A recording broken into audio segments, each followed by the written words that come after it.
doing this or anything like that. Oh, I should ask you guys some questions, because I don't know very much about you. One question that occurred to me was, basically I don't know how much you guys know about black holes. So, who knows what a Penrose diagram is? Okay, who doesn't know what a Penrose diagram is? Okay, most people know what Penrose diagrams are. Okay, I have some other questions that I'll ask later. Also, you should tell me, of course, if this is going too slowly or too fast or whatever. I'm happy to adjust things. Okay, so the most basic diagnostic of thermalization is to take a system which is near equilibrium and then perturb it by a very small amount and see how it relaxes back to equilibrium. So we can diagnose that by looking at a two-part function.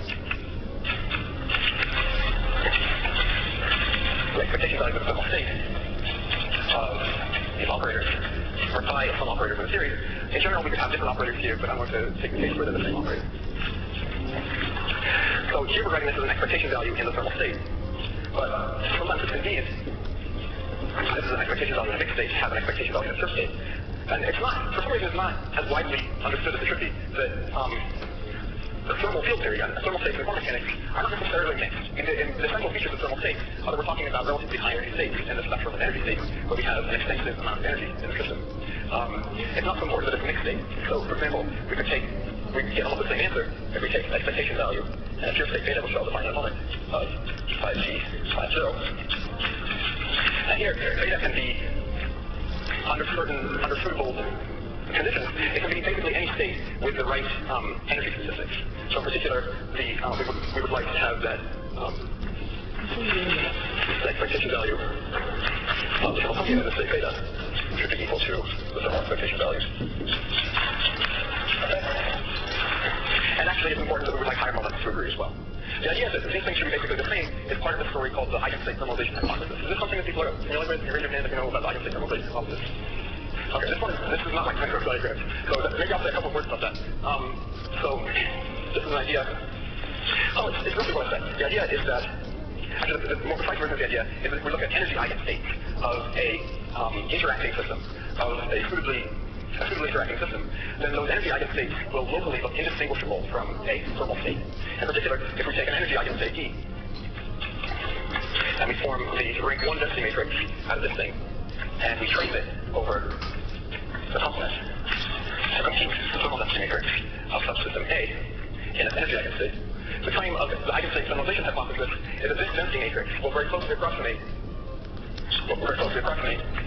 the trace over a complement of the thermal density matrix, provided again that we take the right energy here. Okay, does this make sense? Are you guys familiar with this idea of tracing over part of the system and getting a density matrix on the rest of the system? I'm going to show of hands whether you're comfortable with that. Okay, somewhat comfortable, somewhat uncomfortable.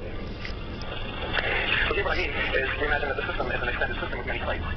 Okay. And we could consider one of two types of states here. We could have the thermal density matrix on the whole system, or we could have this energy eigenstate. And then if we look at the density matrix on a subsystem A, the claim of the eigenstate thermalization hypothesis is that density matrix for A, which is equal to this object, will be approximately equal to the same density matrix that you would compute in the thermal state. Okay.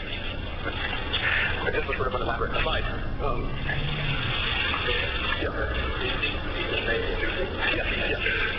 Yeah. So here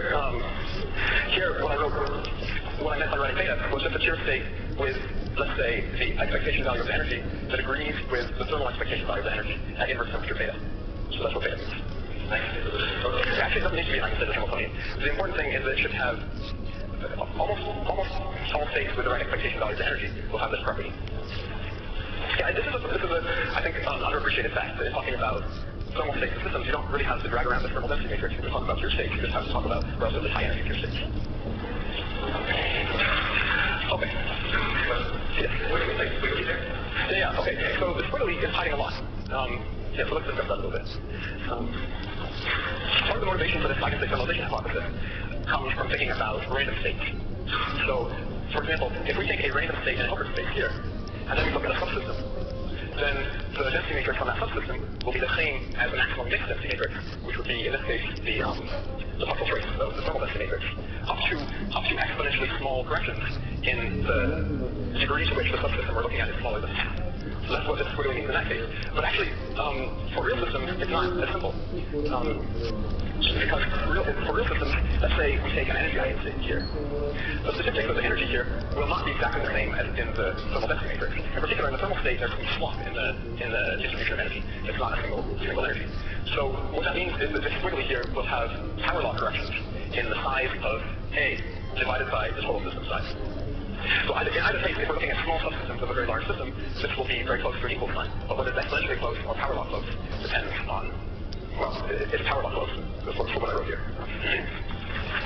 Okay, so the point of this is that it's nice now to be able to think about this two-point function as an inner product of two states, one where we act with phi at 0 on the thermal state, and one where we act with phi g on the thermal state. Okay, what we would like to see as a product of thermalization is that this quantity should go to 0 at large t. So let's just work out. Okay. So first of all, let's see what we get in a case where we have where phi is just a single harmonic oscillator. This is going to be a system that does not thermalize. So for that system, let's say phi is equal to A to omega t plus A dagger. How is the writing class doing now, by the way? Is it okay? No. Could somebody tell me whether they can see what I'm writing? Yes, great. All right. Thank you. Okay. So this, we only care about the terms where we have 1A and 1A dagger. And if we write out phi t times phi 0, we get a term which is A dagger, to the I omega t, plus A dagger A.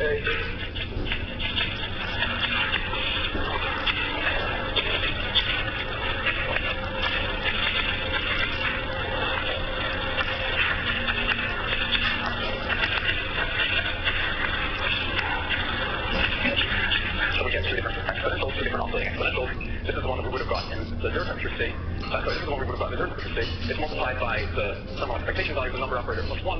So this one is multiplied by the thermal expectation value of the number operator. Okay. So what are these guys?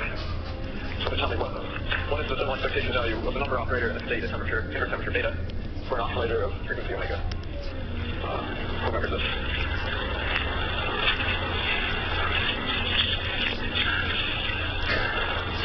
Does somebody remember how you're supposed to calculate it?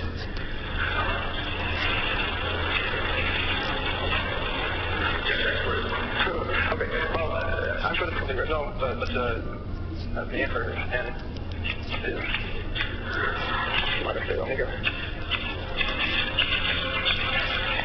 Like this. So we have these factors in here. We have these two oscillating exponentials. So this thing is not going to 0 at any time, and of course it should. What we have is a harmonic oscillator, and if we inject an extra quantum, it's going to sit there and oscillate. So what we'd like to do is to think about some interactions that can make this thing actually decay as a function of time.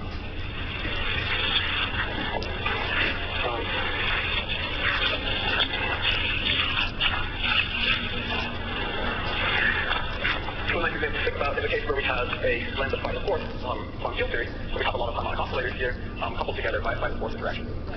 And then the thing that can happen if we act with phi to add a quantum to the system is it can be coming along as a quantum we added, and it can collide with something.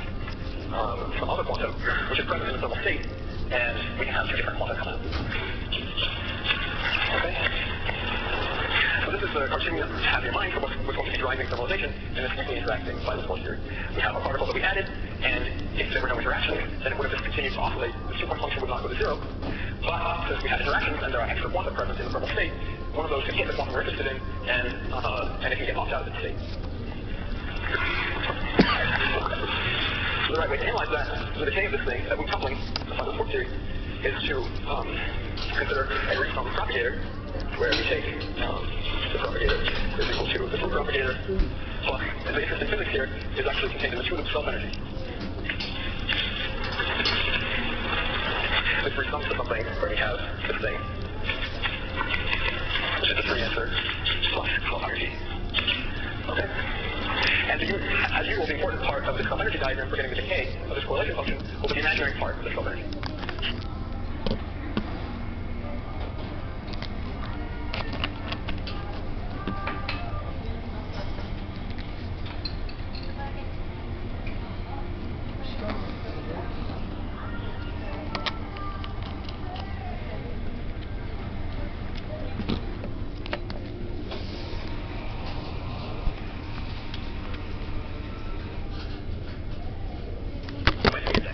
For the